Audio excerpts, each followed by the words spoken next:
doing really well today. What about Facebook? Yeah, Facebook's doing really well today. Oh, on the A lot stock of market, you recovery. mean? Yeah, stock market. Uh-huh.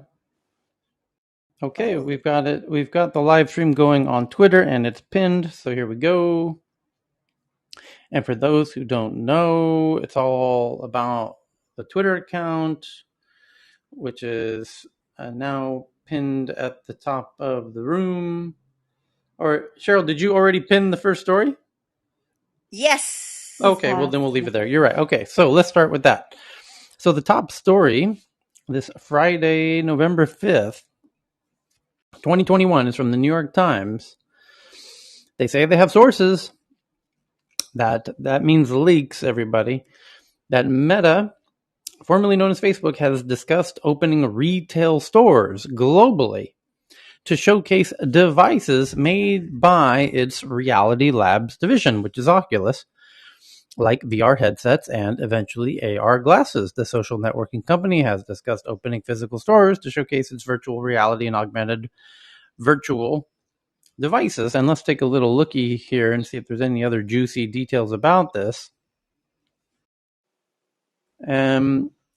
Meta, the social media company formerly known as Facebook, has discussed opening retail stores that will eventually span the world, said people with knowledge of the project and company documents viewed by the New York Times. The stores would be used to introduce people to devices made by the company's Reality Labs division, such as virtual reality headsets and eventually augmented reality glasses. The devices are gateways to the metaverse, a futuristic digital world where people move from virtual to augmented versions of reality almost seamlessly. Mr. Zuckerberg, Facebook's founder and chief executive, last week renamed the company Meta.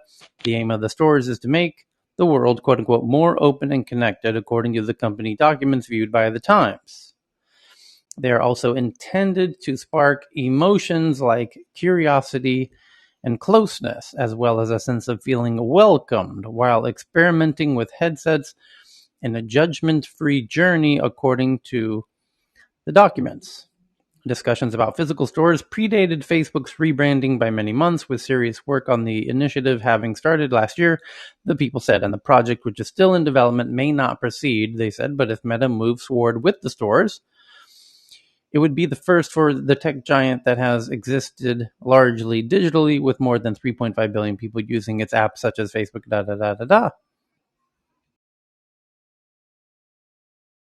And there's really nothing else new in the article. They just keep talking about older stuff that we've covered very extensively over the weeks and months. So they've seen the document that there's some talks about physical stores. That makes sense, actually. This makes a lot of sense, because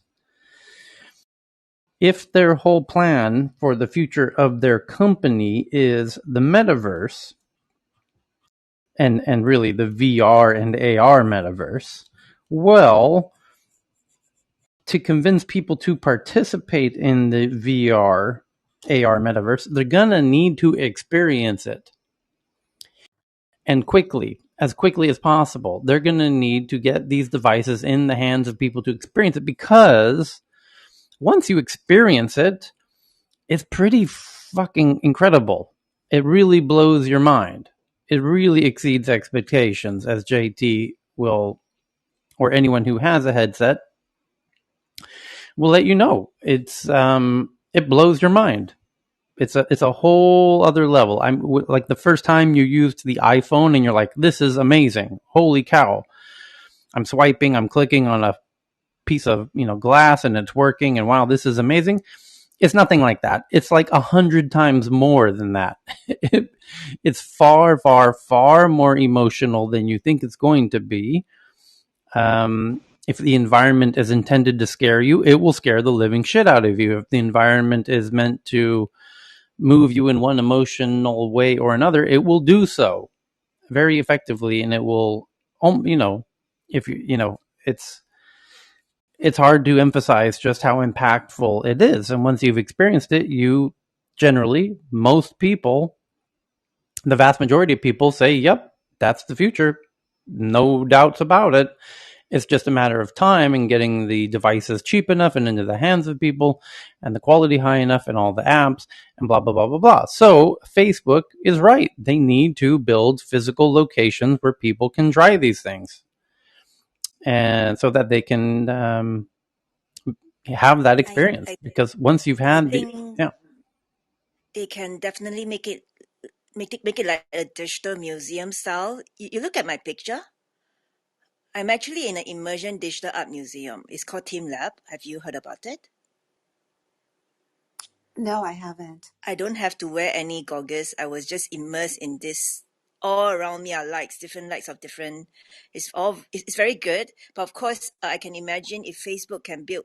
I don't call it theme parks, but theme like digital museum that you can just walk in and just experience the whole thing with all the content they have. Then you can decide whether you want to bring it home or not. Well, I know They I can even think it charge was an entrance fee, I think. January of 2020, Davos, Facebook in there along the promenade. So, lots of the big companies, they rent out these Swiss buildings and have their walk-in spaces. And that's when I first experienced Oculus. And it was really cool. If I remember right, there was an experience around a woman in Uganda. So there was kind of the social impact narrative. But what I would say, in addition to what Tyler just shared, is that it needs to be experiential and it also needs to be tutorial, right? So, I mean, it's one thing to experience it, but then I think that for some people, especially to be able to maximize the experience and create something that is unique and personalized, I would imagine that there's a bit of a learning curve as well. So maybe in the same way that the Apple stores have classes that people can take, I think that will only help with the user adoption rate, if you will. That I was thinking that same thing, like Keisha, that it's probably like if it's the perfect crossover of a really like awesome Apple Store Genius Bar, but has the space to do all of the like throw this on, test it. Because as soon as you put these on, I mean, even the ones you have now, and they don't want to really hand over that experience to third parties, right? But the if you go and even just the Oculus 2, the one we have that, we use sometimes it for work, but our teenage girls use it. And it's just, you put that thing on and the quality is already so good. Like you're just handing over your card before you even take the thing off your face. It's like, how many can I buy? It's just that good. and then By the JT, way, Tyler, I just yeah, pinned the team led that I was trying to express myself just now on top. Those who are interested, just click on it. There are all sorts of exhibition. They're all immersion digital art museum. okay. And JT found an interesting link a minute ago. The Meta Hackathon this month challenges developers to use its latest mixed reality tools for a $700,000 in prizes. So I'm tweeting that right now to the Tech News Twitter account, and I will try to copy link address. I'll try to pin it to the top of the room here. Let's see if it works.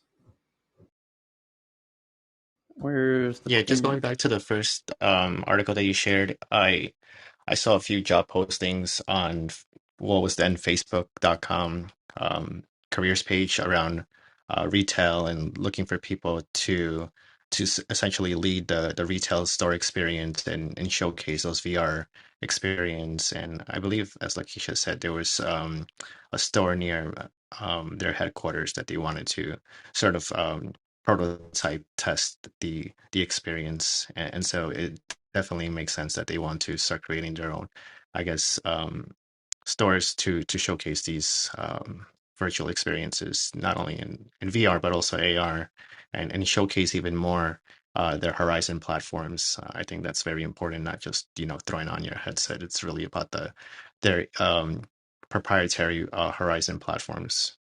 And then on the hackathon thing, this speaks to the thing that Mark noted in his presentation about wanting to build a community with creators. And over the summer, we learned that they were investing about $10 million in in a creator fund. So I'm guessing some of this money is attributed to this hackathon. And one of the cool things that we learned also during the summer is that the Oculus VR headset integrated the MR component, meaning that you're now able to use mixed reality, not only VR, but now you're able to use AR as well. And so they're opening up this new platform called the Presence platform, where you're able to create mixed reality apps, and then next year you would be able, as a developer, publish those things to the Oculus Store. And so they're trying to get a lot more like creative devs and very skilled high devs to essentially test out their mixed reality component, because in the next iteration of the VR headset, the much higher priced one in Project Cambria that they presented during the keynote. That one's going to really utilize the MR component to like the next level, where you're able to literally precisely create these cool immersive experience in your living room, whether that's like cool games where you're fighting like zombies, or just placing like virtual objects in your living room without having to actually use a mobile device. You're able to view that through your VR headset. So this sort of speaks to their community building component and strategy that they're trying to go after by giving a prize money component to it, rather than saying do it for free. And so this is a good strategy from them. Yeah. Okay, so next up is Square. Sorry, Tyler. Yes. If you don't mind me just jumping in No, there. go Sorry, for my it. name's Clint. Hey. So it's really, really interesting. I've been back channeling Cheryl a few weeks ago, and just to explain that we've literally been developing something of the sort. As you can see in my PTR, we've actually got a NFT virtual gallery, and it's pretty cool because we've kind of implemented the flaws of, say, for example, OpenSea, but then also just looking at what the community really want to see within the NFT space. So the whole metaverse on the retail side, we've actually created stores as well. So where Facebook is coming out of all of this, it sounds just like it's like deja vu. But yeah, it's a really cool move that they're doing, and yeah, again, it's very interesting at the moment. Well, it's only going to get more. It's only the chapter 1 for sure. Well, you might say chapter 2. Chapter 1 was everything that happened in the 70s, 80s, and 90s. Yeah. We're still very early in a very long story here. Yeah.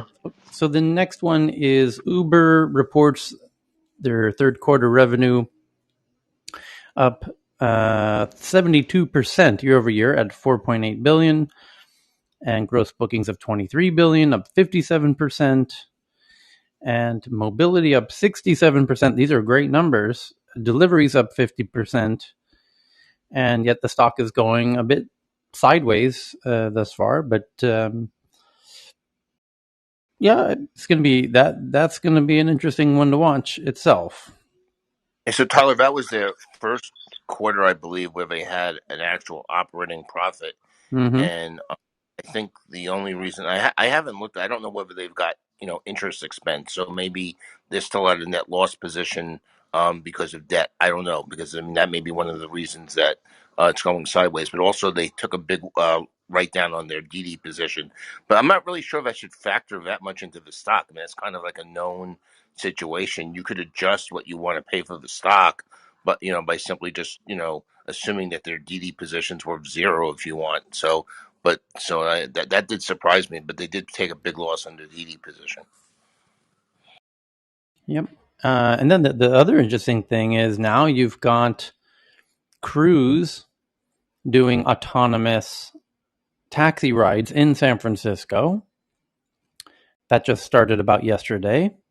And then you've got Cruise going into New York City to start mapping out New York City. And those are the two most profitable or revenue generating cities in the US for taxi rides, or, so that could get.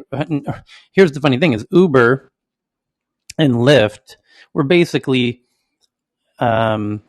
raising tons of money over the past decade and subsidizing the rides, and the rides were really incredibly cheap and getting users used to using them.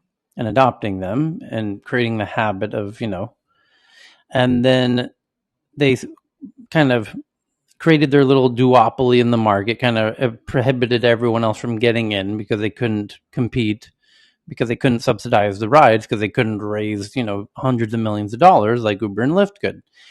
And now that no one else is able to enter the market, they've locked it all up. And now they're raising the prices. And and now Uber's publicly traded, and now they're starting to be profitable. And just literally the first quarter that they're actually starting to function a bit more like a regular company, a publicly traded company that's, earning actual profits. Now all of a sudden there's a new competitors that are far more stronger competition, because they don't even have drivers in the goddamn cars. There are fully autonomous taxis started this week in San Francisco, Cruise. So that, oh boy, like you thought, right when you thought you were in the clear and everything's going to be gravy, that's going to be a whole new challenge, because Uber doesn't internally have a strong its own it did have its own autonomous plans. It sold that to somebody else. Lyft is doing partnerships. I'm trying to remember with who. And I think it is Cruise actually that Lyft is partnering with. So it's still not over, this crazy race.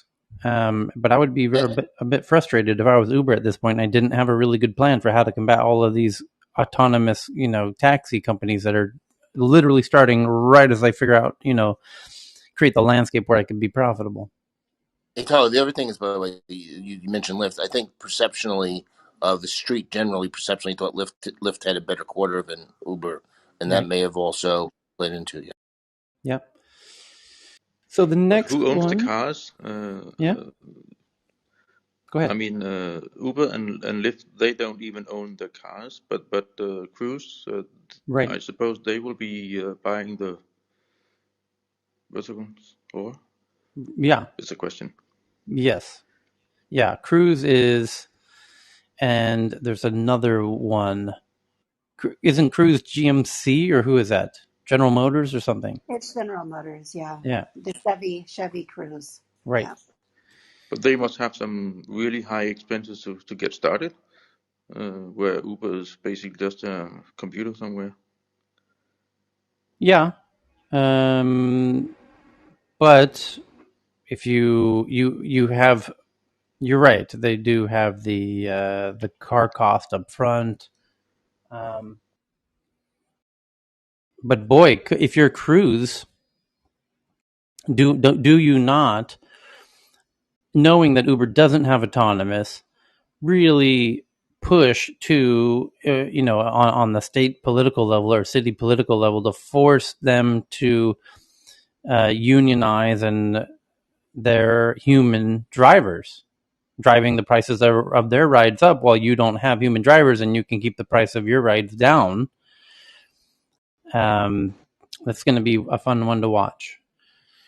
So the next one's from CNBC, that the New York City mayor-elect, Eric Adams, says he plans to take his first 3 paychecks in Bitcoin, and the city's going to be the center of the cryptocurrency industry. And we mentioned this one when we were gathered about 7-8 hours ago, and somebody brought up, what about Florida?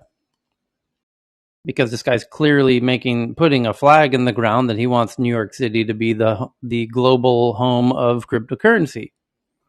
And I certainly don't blame him for thinking that. And he's got a good case to make. I mean, New York City is arguably not only a financial capital of the world, but perhaps the financial capital of the world in some regards. People in London and Hong Kong might take issue with that, but the idea that as a crypto capital, that makes a lot of sense. They have one of the a really good NFT.NYC conference going on there as we speak in Times Square.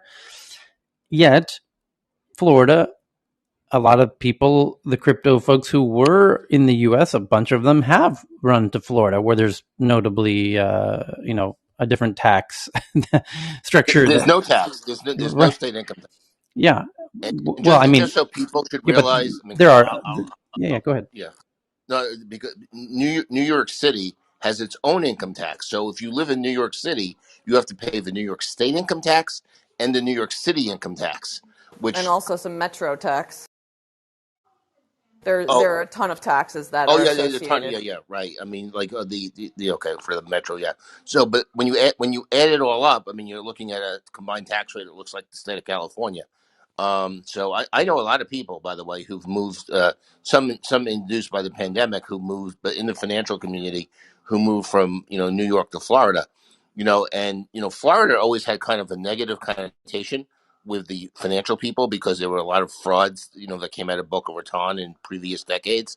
But that it's lost that thing. So people definitely go into Florida. You get to stay on the same time zone. But the thing with this whole thing with crypto capital, the whole thing with crypto, it's digital, it's movable, and so this whole concept of a financial capital, whether it's New York or London, is based on you had to aggregate people in a certain place and trading floors in a certain place. And I think as technology moves forward, you're not going to have so-called financial capitals as because you could do it anywhere. Right. So I just think that he's just a politician making a statement. Yeah. He's Well, been a actually, politician his entire life. there's more than meets the eye. I just found the actual source of this, and it started with a tweet from Pompliano, who tweeted, it is time. Who's going to be the first American politician to accept their salary in Bitcoin? And then Mayor Francis Suarez of Miami says, I'm going to take my next paycheck 100% in Bitcoin. Problem solved. And then Eric Adams from New York responds to Francis Suarez of Miami saying, in New York, we always go big, so I'm going to take my first 3 paychecks in Bitcoin when I become mayor.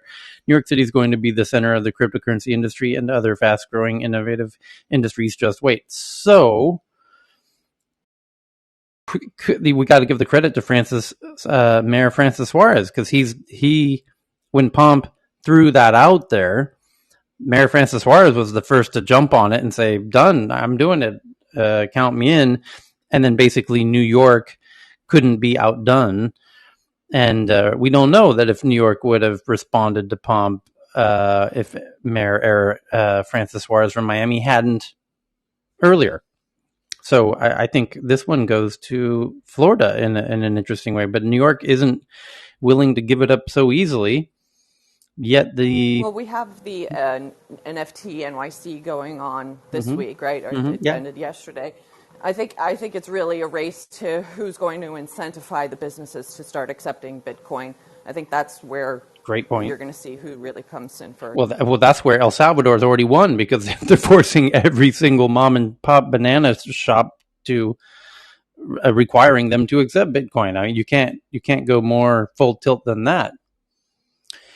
It'll be curious to see which, I can't. I mean, Miami and New York can't do that. I mean, that's just literally can't happen. In the way there's that no way to then tax the money, right? There's no way to tax the Bitcoin because it's only based on what is what the people file, and they can easily hide that from any of their filings if they don't have to show their wallets. So Edward Snowden tweeted about this whole issue by saying, the newly elected mayor of New York City, and then he just shows what he said, that in New York we always go big, yada yada. And a couple of other interesting people were tweeting about this. Brian Armstrong, the CEO of Coinbase, says excited to help, talking about Francis Suarez in in Miami, and saying that it's very cool. And Kara Swisher says a Bitcoin beef between mayors, that New York is putting in a strong rejoinder to Miami. Yeah, You could put good. this Well, in the category of it bleeds, it leads. I mean, they're all just trying to get people to engage with their news sources or whatever. I mean, this whole thing it's not worth, it's not even worth the ink. You know, I mean, they're just. it's I'm hype. just telling you. Yeah, yeah. So, I mean, the How win. are they even going to accept their paychecks in Bitcoin? Like, who actually pays them? Does that mean that the state then has to have Bitcoin in order to pay them? I imagine it Well, does. by the way, I was curious about that too. I mean, he made the statement, and I'm not saying he couldn't. I'm just curious if legally, he can actually do that. Okay, because there's probably regulations around. I mean, you could always have take city cash and buy Bitcoin and then pay him in Bitcoin, but I'm not really sure he's allowed to do that. It depends what the rules are. He probably didn't bother to check, so he just went out and he made a statement. But that's all they would need to do. By the way, is they could just take cash, get Bitcoin, and pay them in Bitcoin. Um, but I'm not sure. There's probably rules around this. I know there have been New York City mayors sometimes who've reduced their compensation to $1 a year. That's different. You don't have to take your salary, okay? But whether you can opt for a different currency, I'm not so sure. So, my favorite tweet related to this is from Paul Krugman, who's a Nobel laureate who often writes for the New York Times. His tweet is simply, "We're doomed." um, okay, so the next one is that Microsoft warns Windows 11 users that features, including the snipping tool, touch keyboard, and emoji panel, aren't loading due to an expired certificate. Big whoopee. Next up, a startup called Papa, which connects elderly Americans with virtual and physical companions, raises $150 million from SoftBank. And Gary Tan, who now works at Initialized Capital, he also used to be at Y Combinator, tweeted saying that 28% of seniors live alone, but with Join Papa, they don't have to be lonely. Papa has been pioneering the best kind of pre-care, which can save $6.7 billion per year in healthcare costs caused by social isolation. Big news, they just raised $150 million at a $1.4 billion valuation from Masayoshi. And Masa at SoftBank happens to be Japanese, where the Japanese are more familiar and intimately familiar with the whole concept of an aging population more than anyone. And I think Alexis Ohanian was an early investor in Papa as well. I saw him tweet about it yesterday.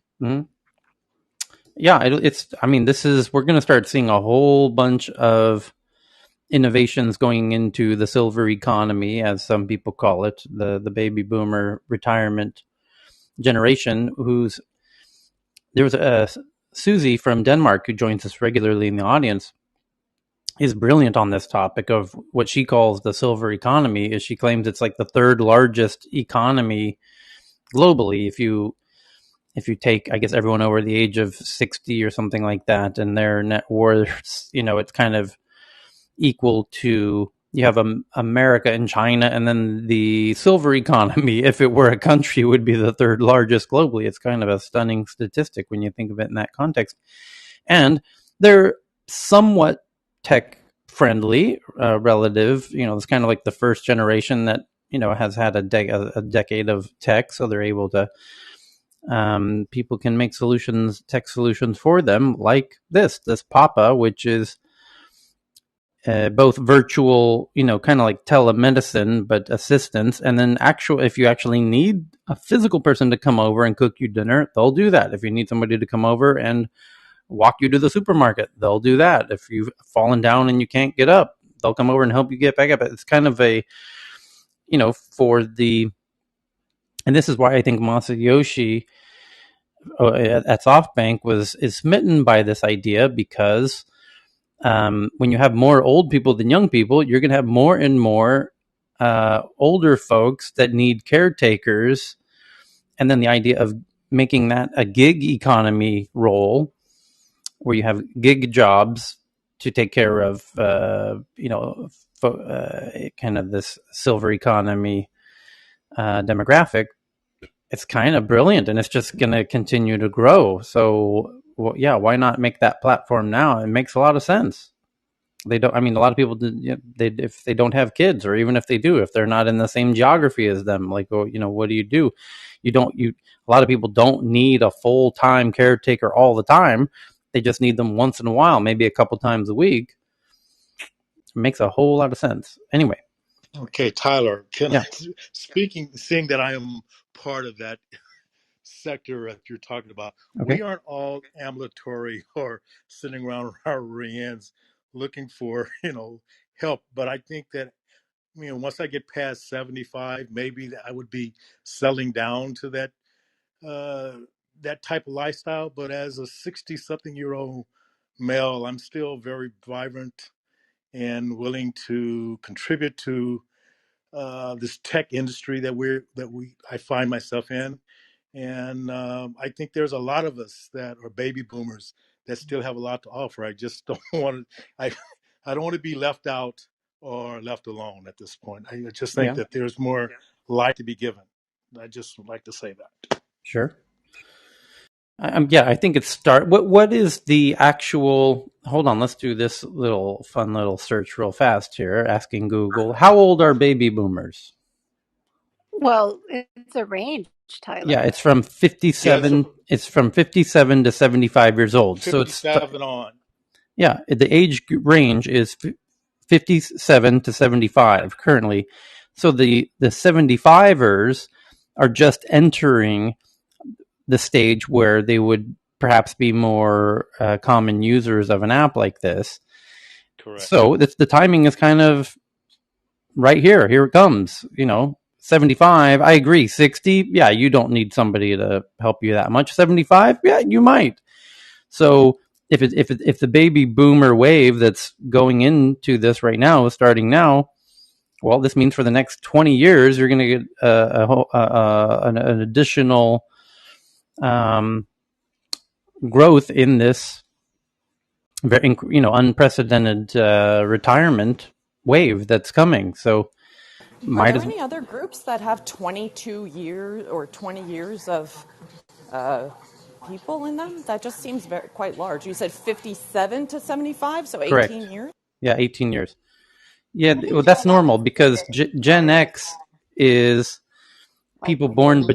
between 1965 and 1979, which would be also about 18 years. So it's, That's 14. That's 14 years, yeah, right? And then 81. I think millennials are 81 to 99. So that's that, 18 years. It just seemed large, like yeah, a big gap between a 57-year-old and a 75 year Yeah, old but is they, what I they mean. didn't. They don't determine that terminology based on a time span. So how the baby boomer concept came about was literally there was a actual baby boom. So when people were having a lot of babies, more of an average, they considered that the baby boom. And when the birth rate slowed down, they decided they're no longer in the baby boom. But if the No, birth rate is I understand. I understand the baby boom after World War II, but I thought that kind of tapered off in the mid 50s. I didn't think that it extended through to the 60s. Yeah, already. but So it did. And if you look at the millennials, that was the next big spurt of babies. correct. So they're even larger than we are at this point. They are the largest demographic that's moving across. So at some point, they will be us. Yep. The other demographic factor to consider is that with the baby boomer generation, that's when we saw a rise in divorce rates. So not only are people less likely to have, children that would care for them in the same way that previous generations have had, but there's a larger proportion of people who are single going into their golden years. So And more women in the workplace also during yeah, that so generation. exactly, exactly. So I think that all of those factors will, shape the kinds of needs that people have within that particular generation. So women who were more like caretakers are no longer providing that as a quote unquote service anymore either. Okay, so the next one is that Nintendo does their report, and it was rather lackluster, really bad, down 19% on sales year over year, down 20% with gaming platforms, and it's all heading in the wrong direction. Very incredibly competitive space to be video games, and Nintendo's not. There's a ton of innovation going on in games, including the merger of cryptocurrencies and games, play to earn, and all kind, and VR.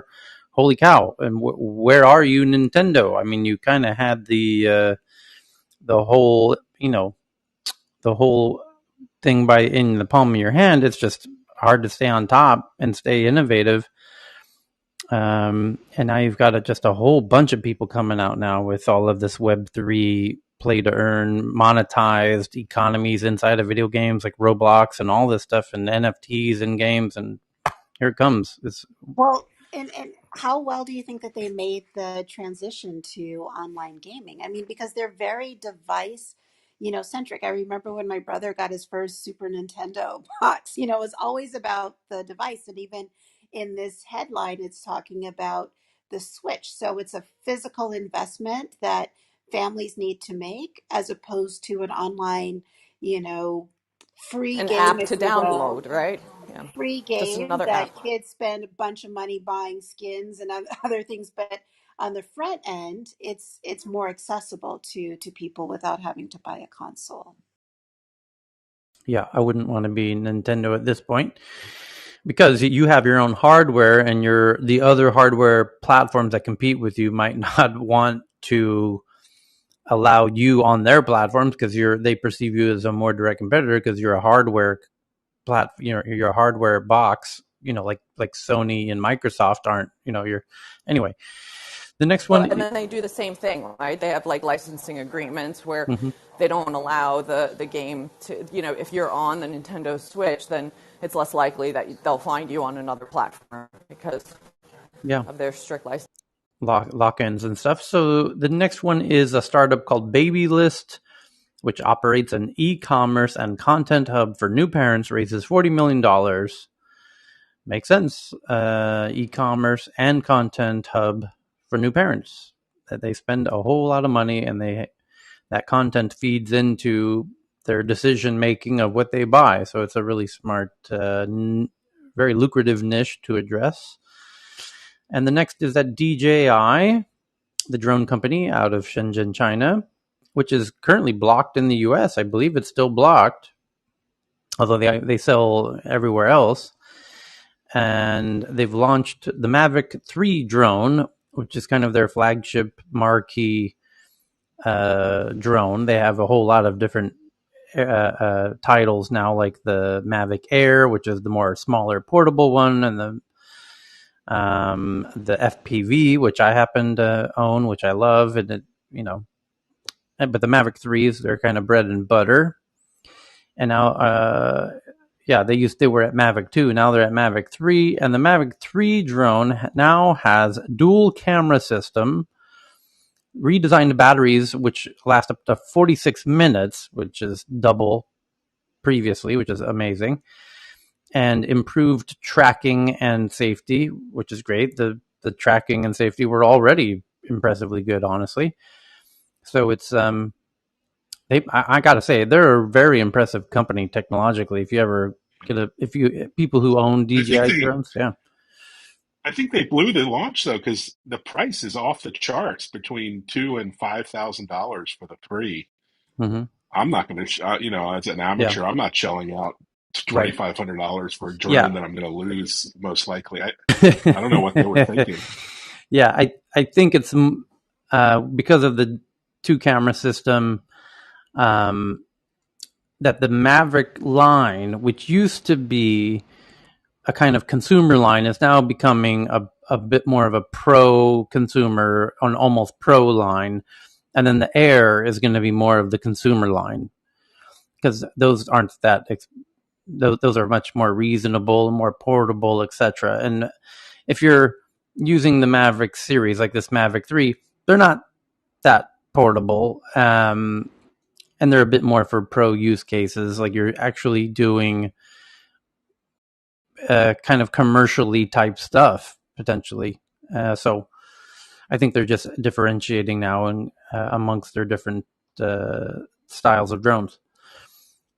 The next one is a new one from 9 to 5 Mac about a report which says Apple and TSMC, the chip manufacturer out of Taiwan, plan to produce 3 nanometer chips for Macs as soon as 2023 with as many as 4 dies and up to 40 CPU cores in total per chip.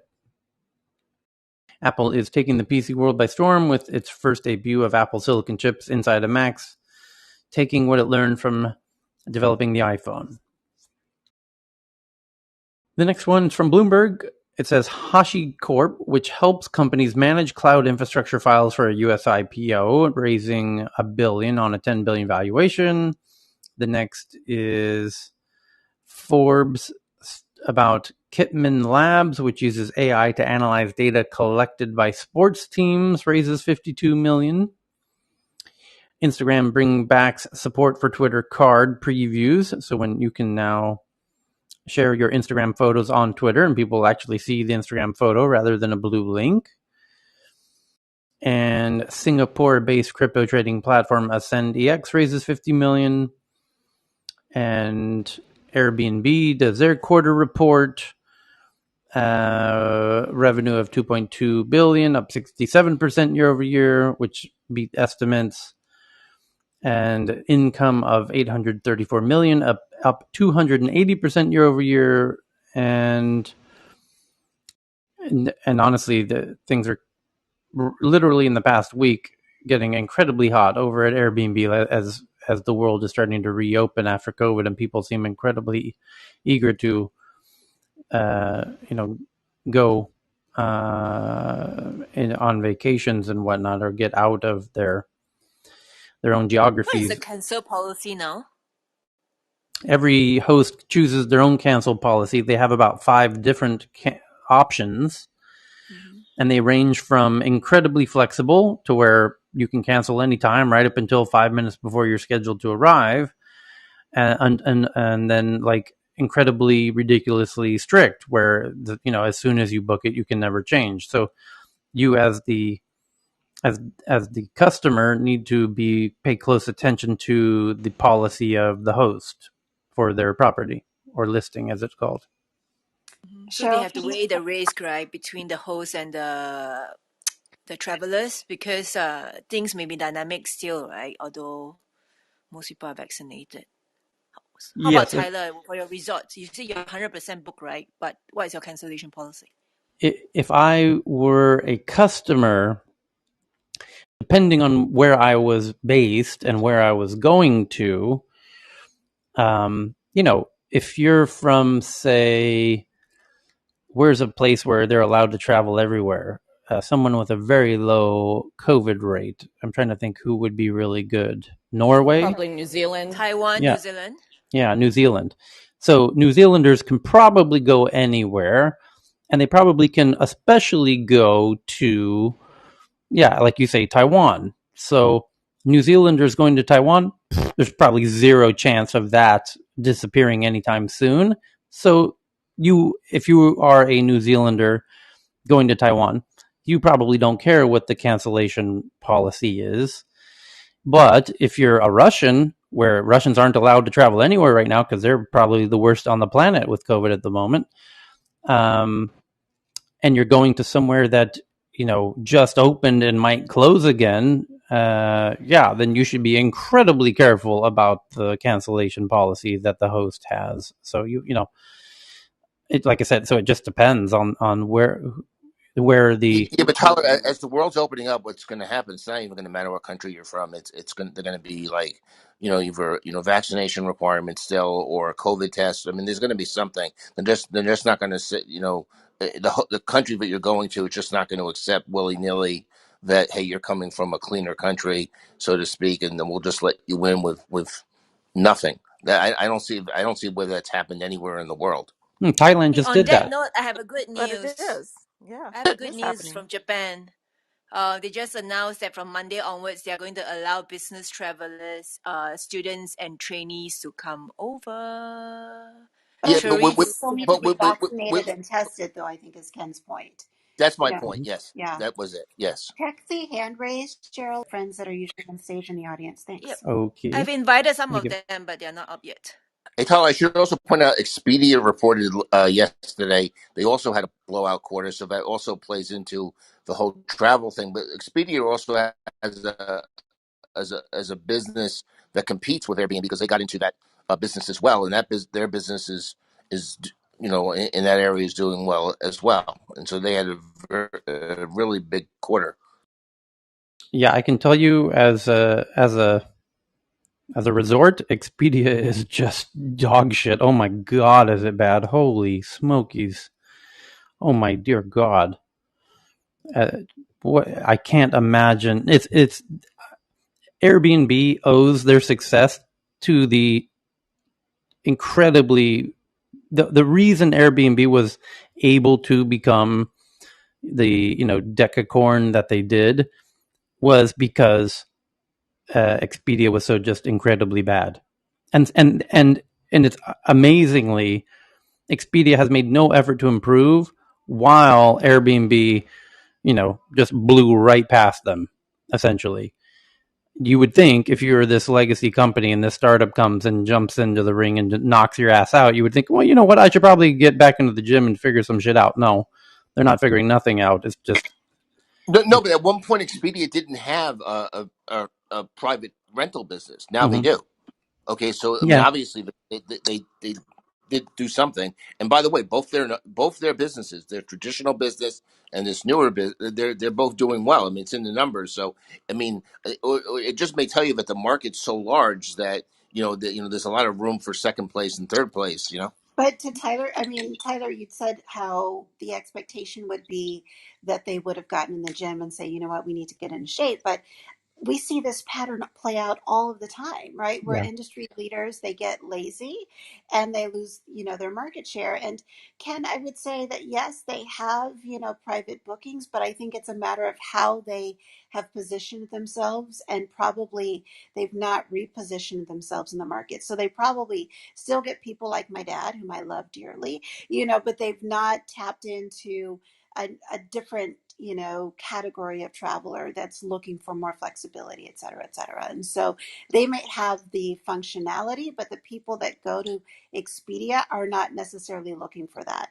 They're looking to do their more traditional bookings, is my imagine I'm is just my saying the market's big enough, obviously, for everybody because you look at both Airbnb numbers and Expedia's numbers, and they were both fantastic. So unless you're projecting that Expedia is about to fall off a cliff, that's a different issue. How about Booking.com? It's pretty flexible too, right? So it's in between the two in terms of how the volume is higher on Booking than on Airbnb.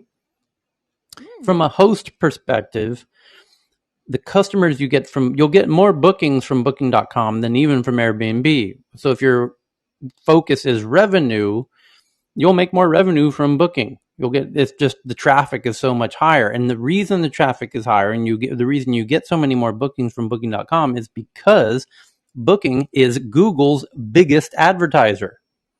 Of all of the companies who advertise on Google, Booking spends the most. They're spending this sounds somewhere in the neighborhood of 3% of Google's revenue comes from booking.com alone.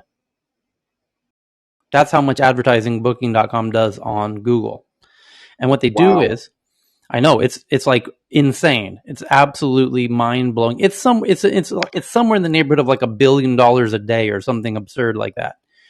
So it's because when people search for the word Maui vacation, Booking wants they are going to outbid everybody for that. They want to be the link that's seen right there and then, and they're willing to pay a real premium for that. And that was all pioneered by a guy named Case Coolin, who was the CEO of Booking.com. He's the guy who took it, and I got a great story for you. I happen to personally know Case Coolin.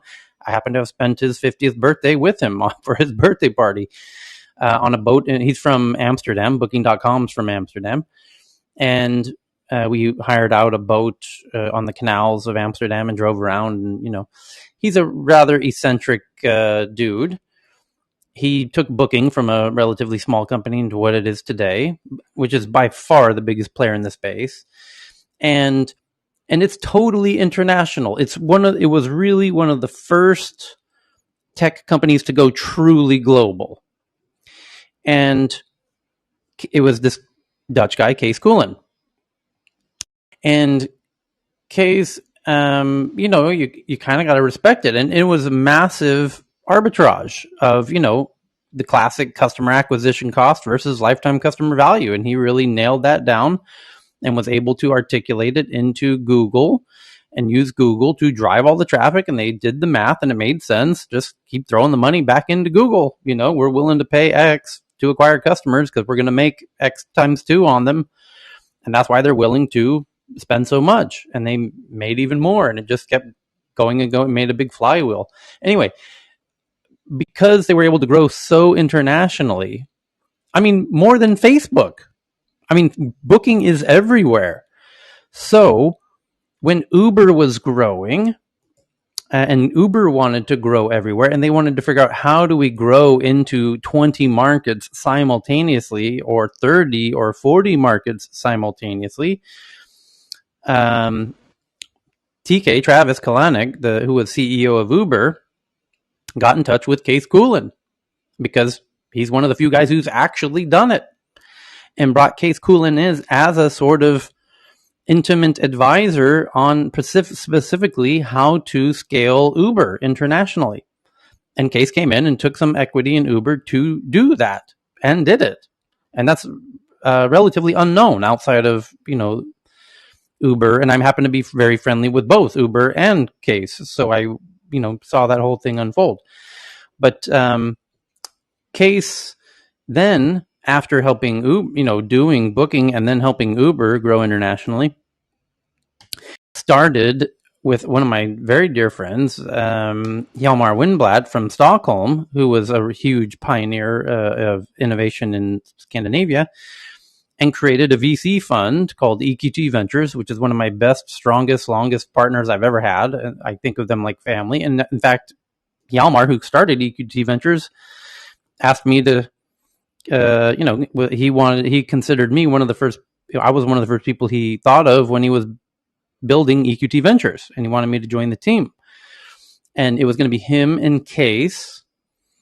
And the idea was Kees is a mix of European and obviously does a business in America. And the idea was, here's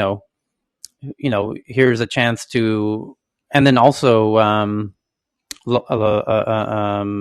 Lars from King, who built Candy Crush into the phenomenal game success that it is. So if you want to build a big business, maybe you should, take your money from EQT Ventures, because you've got Lars, who helped grow Candy Crush, and you got Kees, who helped grow Booking.com and Uber. Yeah, that might be a good team, to take money from, because they sure have shown they've got multiple people on the team who know how to grow things, globally. And I ended up not joining the team, but I was kind of unofficially I'd meet with them very regularly. They're still a sponsor of mine. And if you go to my event page for my event on Monday, you'll see they're still a sponsor of my events all these years later. So EQT Ventures is near and dear to my heart. Kees is an eccentric kind of genius. And anyway, that's my little insider look into Booking.com. But to answer your question, Cheryl, as a platform, it's easy enough that everyone can get into it. Airbnb's a bit easier. It's powerful. They get all the visitors. However, the guests that come to your resort, they can review the resort, but the resort doesn't review the guest. So some people don't like using Booking.com because the guests show up and there's no accountability. They can trash your apartment, or your room, or whatever, and you've got no recall. Where in Airbnb, the guests generally are far better behaved because the host also rates the guest, and the guest knows they're going to be rated. So if you're concerned about the quality of the guests and how they behave, you're probably going to use Airbnb, and that makes the sense of why people use it when they're using their home. If it's a business and it's not your personal home, then maybe Booking.com is fine, because you're not personally offended if somebody, destroys the bathroom or whatever. So, I guess Airbnb also have host insurance, right? yes. And one thing about Booking.com, I experienced when I went to South Africa in 2019. The good thing about Booking.com is the cancellation policy is very flexible. You can cancel anytime, and also you can pay on site. You don't have to pay in advance. So that's the two benefit that I thought Booking.com is really good.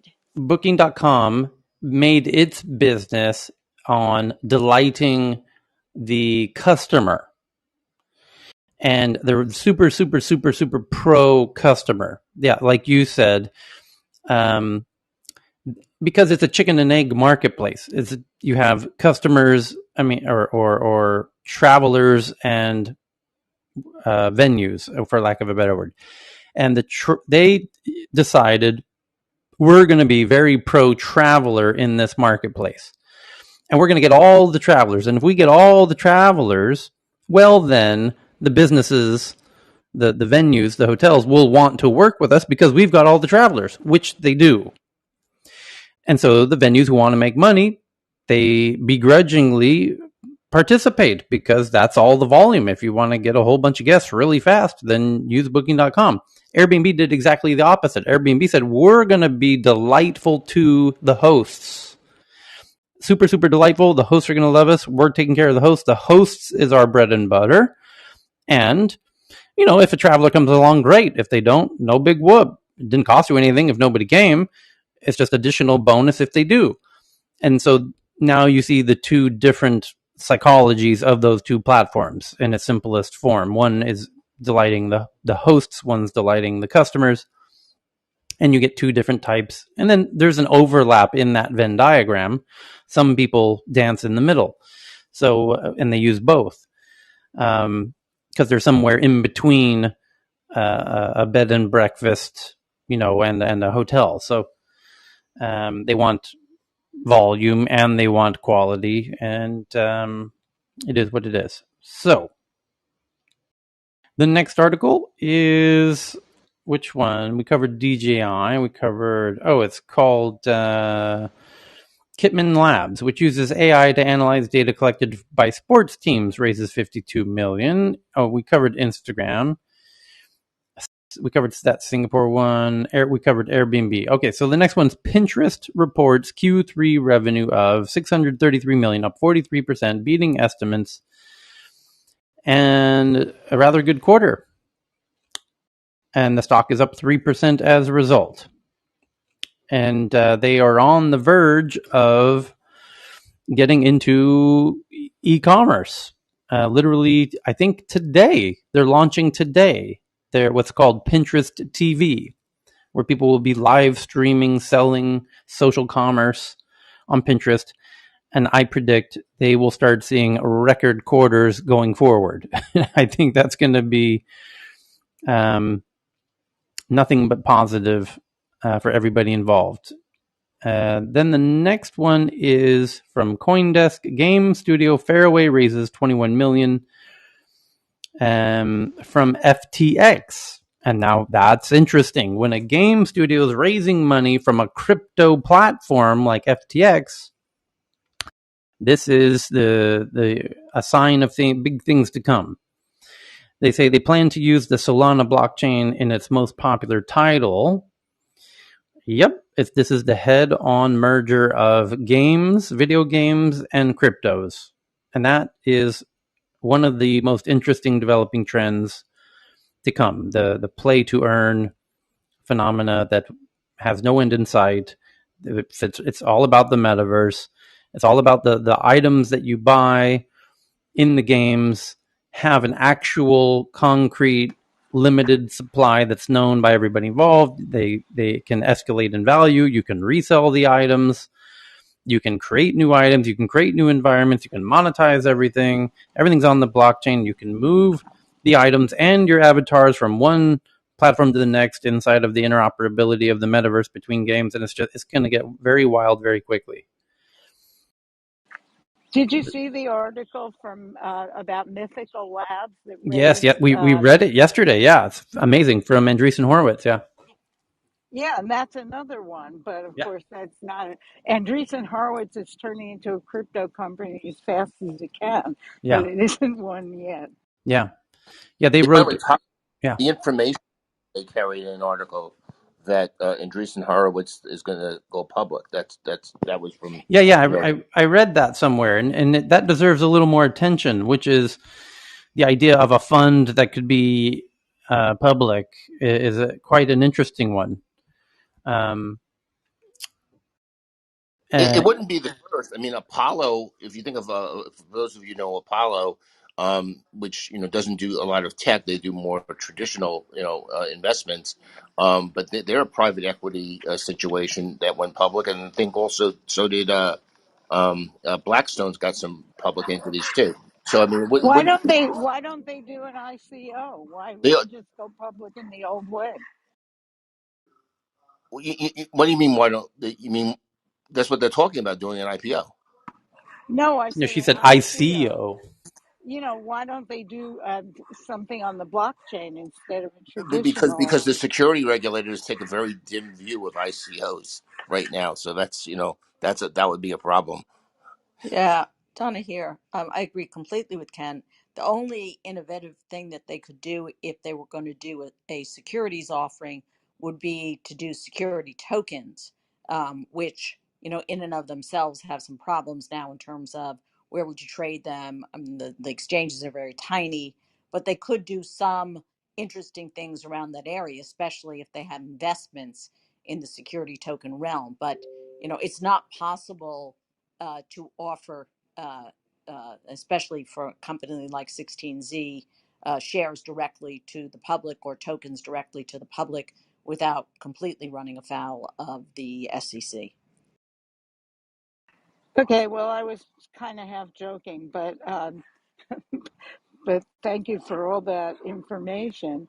Um, I still think they're getting heavily, more and more heavily into that world. And trust me, if they go public, I'm buying shares.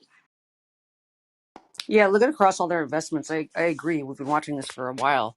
They're getting into that area, and they're getting a lot of different verticals and interconnected companies, as you're pointing out. And also, as Donna points out, the SEC is all over crypto and NFTs and all that stuff right now. So Okay. Next up is Alphabet, the parent company of Google, launches a new company called Isomorphic Laboratories, a company that uses AI for drug discovery.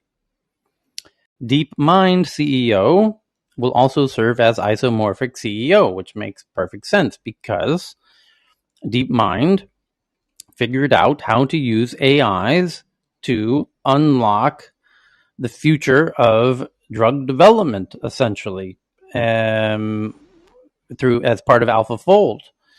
And it turns out that the traditional ways of drug discovery, with laboratories full of test tubes and beakers, is kind of the old pony wagon way of doing things, and using AIs is absolutely the incredible future of doing. Turns out that AIs can develop drugs a lot better than humans can.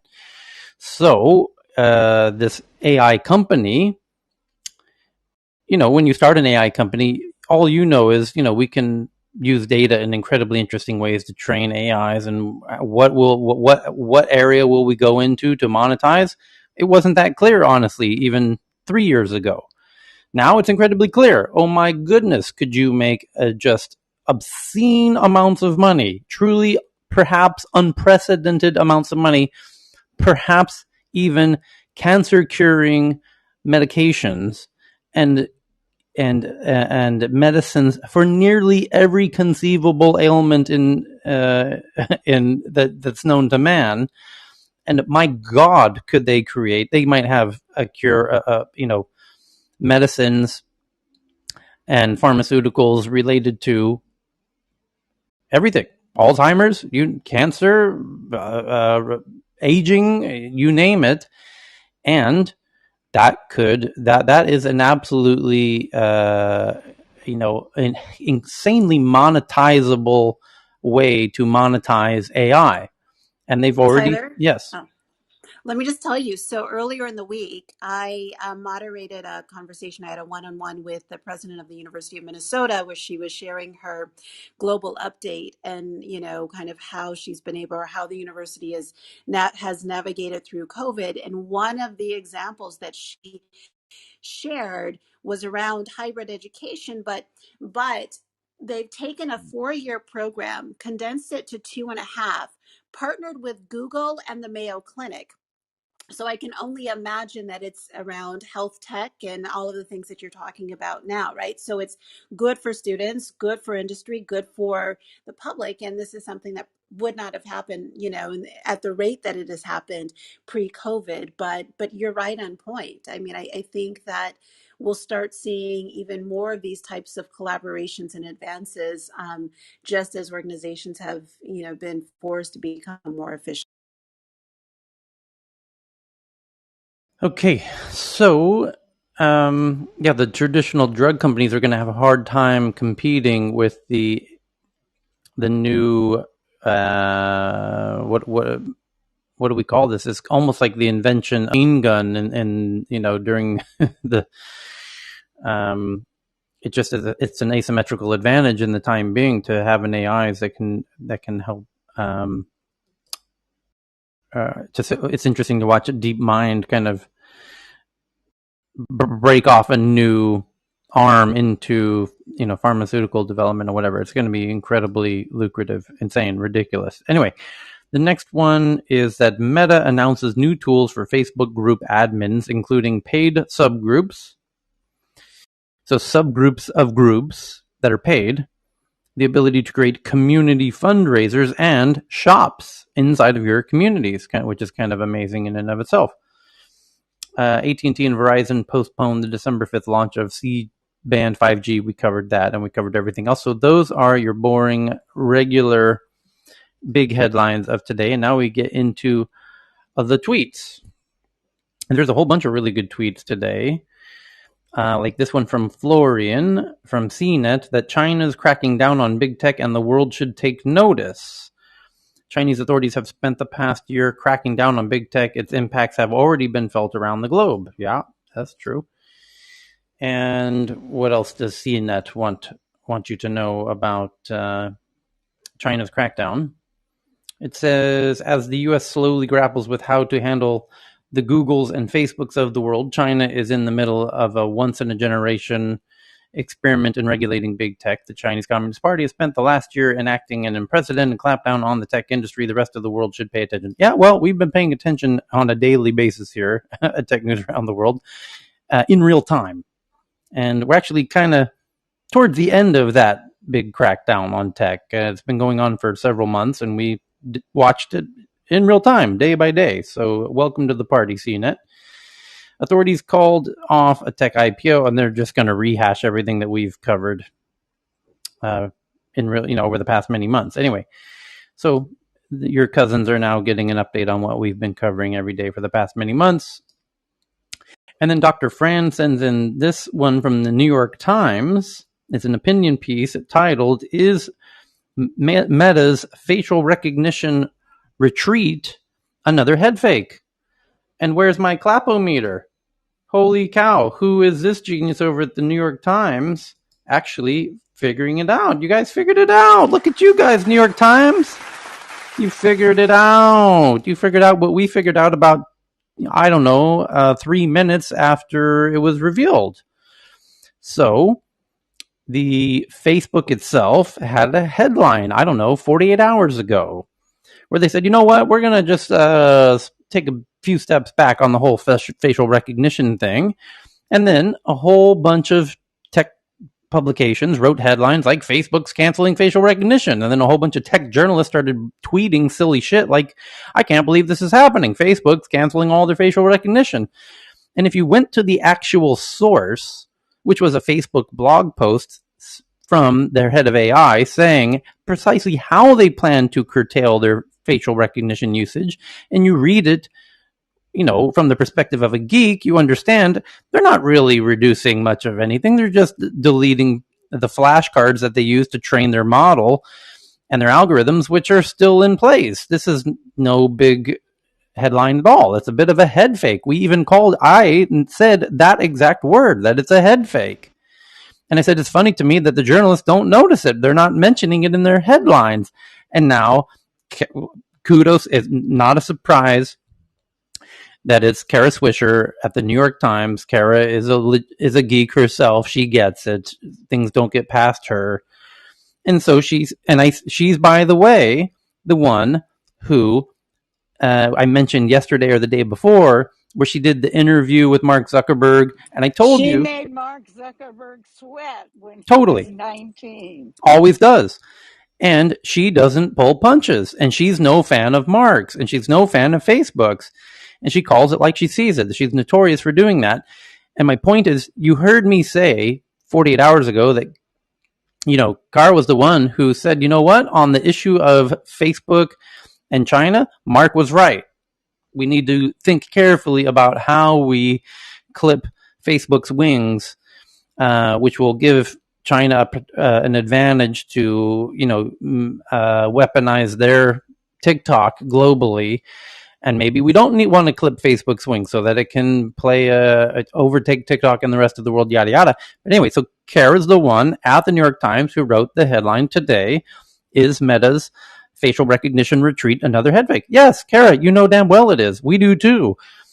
Funny enough, the rest of the tech journalists were fooled by it, but they shouldn't have been, because it was barely it was a thin veil of a disguise of a head fake. They weren't really trying to head fake. It was just, I think people wanted to be faked. If you just read it for what it wasn't that misleading. They were rather transparent about what they were actually doing. So Kara, who is a brilliant blogger, honestly, thank God she exists in the tech ecosystem, from as a journalist. And she's even, I think her real skill is as a live event interviewer. That's where she really shines, by the way. Anyway, her piece says, Facebook, oops, Meta. Boy, this is going to take some getting used to. Announced this week that it would end its decade-old facial recognition system and delete the face data of over 1 billion users, prompting the cybersecurity reporter Kashmir Hill of the New York Times to tweet, "My jaw dropped to the floor." And now she's criticizing Kashmir Hill, who I criticized 24 hours ago. I even named her as one of the crazy New York Times people who tweeted that she couldn't believe what Facebook's doing. And I'm like, yeah, it's because you don't understand, or you didn't take the time to actually read what they wrote. So, anyway, she says it's a self-regulating move by Facebook, Meta, given all the controversies over the collection of personal facial data by tech giants and the government's use of their products, invasion of privacy, racial inequality, and wrongful arrest, to name a few. Hitting the delete button was not on anyone's list of things Meta might do, although this move ought to put pressures on others, like Amazon, which has received its fair share of criticism for the recognition face reading software that it has supplied to cops. Anyway, kudos to Kara for helping her colleagues at the New York Times figure out what's really going on with this. And thank God the New York Times has her there. So, next tweet is, and thank you for that one, Dr. Fran. That was a great share. The next one is from our friend Sue Domini in the audience. That a study compares the decline in effectiveness of Moderna, Pfizer, and Janssen vaccines over time. And what are the results? The decline was greatest for Johnson & Johnson vaccine, with protection against infection declining from 86.4% in March to 13% in September. So in the course of 6 months, the protection against infection declines from 86% to 13% over 6 months. Declines for Pfizer goes from 86% to 43%. Declines for Moderna go from 89% to 58%. Perhaps worth noting, if you've taken Johnson & Johnson and it's been 6 months, you're down to 13% effectiveness. Might want to So get... nothing for AstraZeneca or certainly Sanofi. They're not listed in this one. It was only those three. They're the dominant ones in the US, so I guess that makes sense. Yeah. Yeah. I just tweeted that one to the Tech News Twitter account for those who want to share that. One might be worth sharing with friends and family. The next one is that the United States offers $10 million bounty for the dark side hackers, which are Russians in Ukraine, by the way. And U.S. authorities have offered the bounty for the identification of the leader. The United States announced a $10 million reward Thursday for help finding leaders of the high-profile ransomware gang DarkSide. Authorities' latest try at combating spiking cyber extortion attacks. Washington blamed the Russia-based group for the online assault that forced the shutdown of the largest oil pipeline in the eastern United States in May, which was the Colonial Pipeline. Cyber extortion heists involve breaking into a company or institution's network to encrypt its data, then demanding a ransom, typically paid by a cryptocurrency in exchange for the digital key to decrypt it or unlock it. Here's a quote. In offering this reward, the United States demonstrates its commitment to protecting ransomware victims around the world from exploitation by cyber criminals, says the U.S. State Department. Washington also offered a $5 million bounty for information leading to the arrest or conviction in any country of anyone who tries to join in a attack with DarkSide. Despite the temptation potentially provoked by the sums, not all cybersecurity experts were convinced the rewards would be effective in unmasking the hackers. Here's a quote. Absent a bounty hunter willing to travel to their jurisdiction, put their unconscious body in a bag and dumping it in the nearest U.S. embassy, I doubt this will have much of an impact, says John Bambenek at Netenrich, an IT security operations company. To be fair, it certainly won't hurt either. Cybercrimes have been booming, with new data out in October showing $590 million in ransomware-related payments were reported to U.S. authorities in the first half of 2021 alone. The figure is also 42% higher than the amount divulged by financial institutions for all of 2020, the U.S. Treasury reported, and there are strong indicators the true cost is likely in the billions. Companies and institutions face intense pressure to pay up in order to get their data unlocked, but also to keep the attack from potentially angry clients and authorities who issue stern warnings not to give cash to criminals. I think that will lead to unveiling them. That's I don't think so. You I don't don't think think so? so 10 at million? all. No, no. The thing is here that these guys, these are really, really ghosts. I can say I'm pretty well connected, but these guys, they are beyond most of the things you've seen so far. These are Mr. Robots, all of them. You won't find a trace of them, and you won't find any members or former members that are disgruntled either. These are welded tight together. Sorry, sir. But one of See, I them, think sorry, just to jump in. hang on. You and Okay. I think we agree. I believe that somebody inside of Darkseid will rat out the leader for the amount. I don't think it will be somebody from outside of Darkseid compromising them. I think it'll be internal because I think it's a group, and somebody in the group is willing to turn in the leader for the prize. Yeah, but these are the Knights of the Templar. No, and there are a couple of other gangs like these. These has been. You should be aware that even in the circuits, these are the ones that people don't want to be affiliated with. So if somebody from the semi grey black hats, former black hats, will figure it out, they would leak it in some way. But these guys, they are so dark. They are ghosts, really ghosts.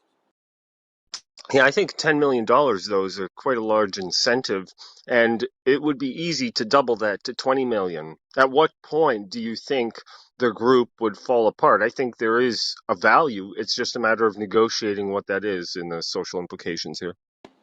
You're mistaking that they are out for money. They have money, money they need. They live in a garage somewhere, and they don't. What they is reputation That's the only thing. That and honor is the only thing that counts in these circuits.